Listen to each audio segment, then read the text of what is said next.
पहले आप सभी को प्रणाम। उपस्थित स्कूल कार्यकारिणी के सदस्य, अध्यक्ष, प्रधानाध्यापक, अतिथि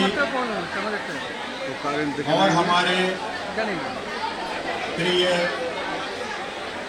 वर्तमान और भूतपूर्व विद्यार्थी,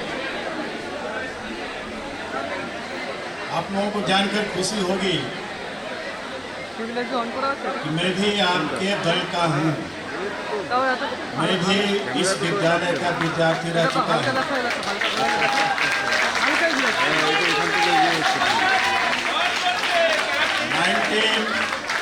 1971 से लेकर के 1977 ये मेरा शिक्षा का काल रहा है और 1981 से लेकर के 2021 मेरे स्कूल में नौकरी का समय रहा है।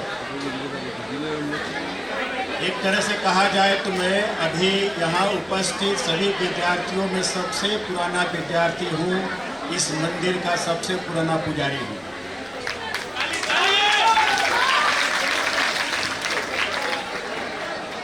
मेरे पास कहने के लिए कुछ ज़्यादा नहीं है।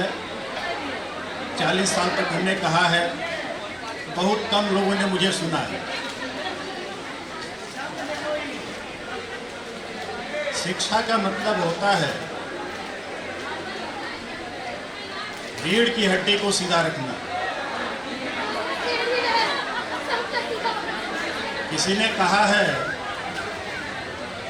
उसूलों पर आए आंच को टकराना जरूरी है, अगर जिंदा हो तो जिंदा दिखना जरूरी है।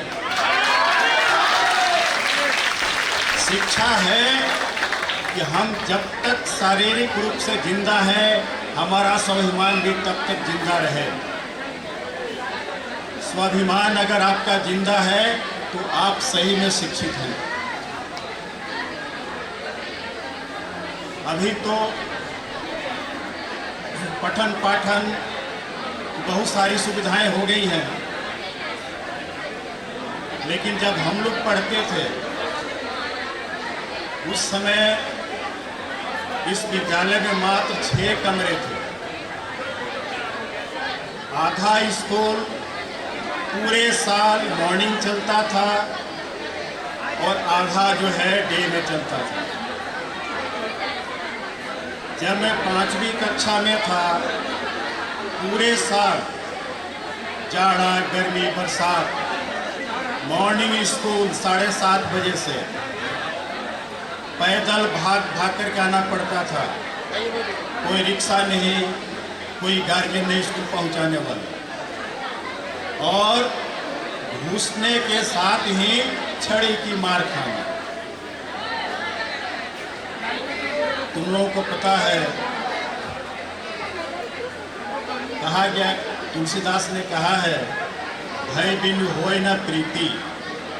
भय है तो प्रेम है।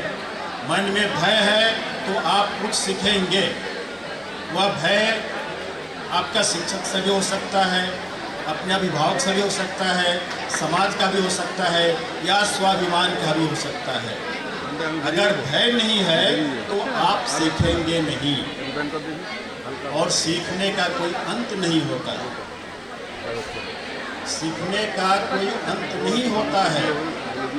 आप जब तक जीवित हैं आपको सीखना है।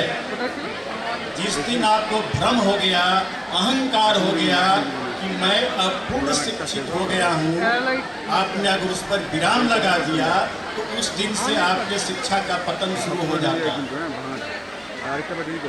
शिक्षा वह धन है, वह अमूल्य धन है, जिसको पाने के लिए बहुत बड़ी तपस्या करनी पड़ती है। नींद त्यागना पड़ता है, घर त्यागना पड़ता है। ये सब जो है आपको होना चाहिए। शिक्षा हम ग्रहण करते हैं और स्कूल से निकलने के बाद जब हम समाज में जाते हैं, अपने कार्य क्षेत्र में जाते हैं, तब हमने क्या पढ़ा है, हमने क्या सीखा है, यह हमारे के माध्यम से दिखाई पड़ता है। पूरे जीवन अगर आपने कोई अच्छा आचरण किया तो लोग कहेंगे यह अच्छा है शिक्षक। आपका आचरण अगर सही नहीं हुआ तो लोग कहेंगे अरे किस स्कूल से पढ़ कर गए।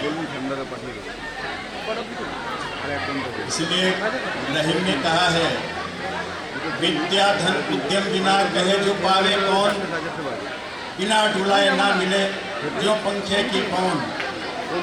बिना परिश्रम किए विद्या प्राप्त नहीं होती है। अब मैं आप लोगों का ज़्यादा वक्त नहीं लूँगा। अभी यहाँ पर तस्वीरें बन रही थी, हमने उस पर दिनकर जी को देखा। उनकी 2 पंक्तियाँ हैं कि बत्ती जो नहीं जलाता है उजाला नहीं वह पाता है। अगर आपके भीतर शिक्षा का प्रकाश नहीं है तो आपके जीवन में अंधेरा है। आप इस बात को गांठ बांध दीजिएगा। इतना ही कह करके मैं अपनी वाणी को विराम देता हूँ। सबको सप्रेम नमस्कार। सब खुश रहें, आगे बढ़ें, स्कूल का नाम रोशन करें, देश का नाम रोशन करें।